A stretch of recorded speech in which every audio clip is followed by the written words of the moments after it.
We have breaking news December 7th from the government. At about 8 a.m. local time, Pearl Harbor was bombed by the Empire of Japan. A long battle of the Pacific finally found its ways to our shores and our home here in the islands. The government released a short statement saying that they believe the threat of the attack came because of a recent embargo the U.S. placed on Japan. This prohibited the exportation of steel, aviation fuel, and scrap metal from the U.S. to Japan.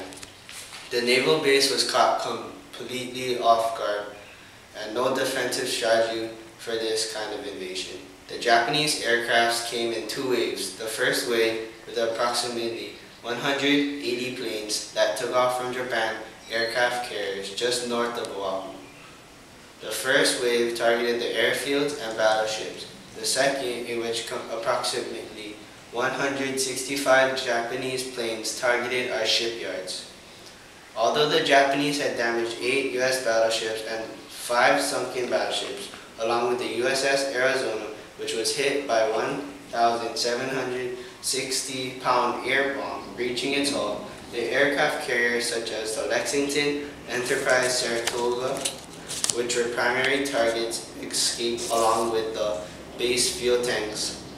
Now taking you to the site of the bombing, reporting is Steve Uehara at Pearl Harbor. I am Steve Uehara reporting live for Hawaii News Now. It seems the bombing has sent Hawaii into a state of a disaster. As you can see, there are many damaged ships and facilities. We believe that the Japanese attack was made out of Valdive bombers, K-torpedo bombers, high-level bombers, and Zero fighter planes. According to some naval officers, there are still men trapped in the battleships when they capsized. The hospitals are full of injured and dead servicemen of Pearl Harbor. The U.S. casualty list as right now is about 2,300 servicemen and about 70 civilians.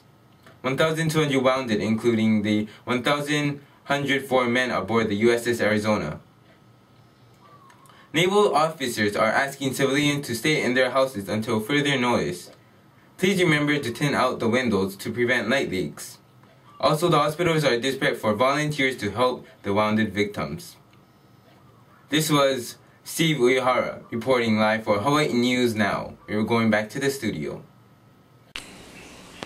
Thank you, Steve. What a horrific sight to see.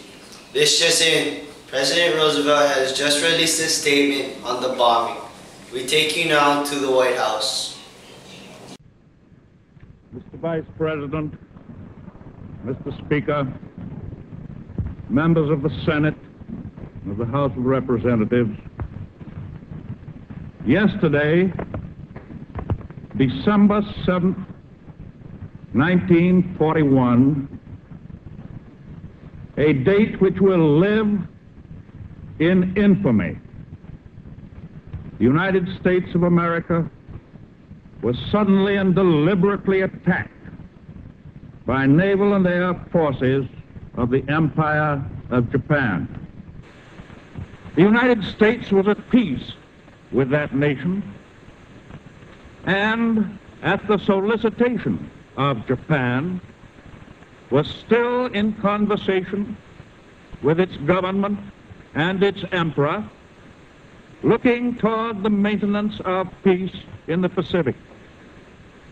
Indeed, 1 hour after Japanese air squadrons had commenced bombing in the American island of Oahu, the Japanese ambassador to the United States and his colleague delivered to our Secretary of State a formal reply to a recent American message.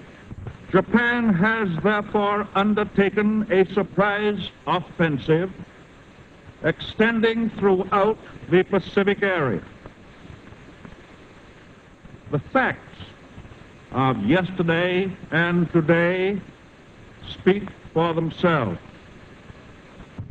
No matter how long it may take us to overcome this premeditated invasion, the American people in their righteous might will win through to absolute victory. With confidence in our armed forces with the unbounding determination of our people, we will gain the inevitable triumph, so help us God.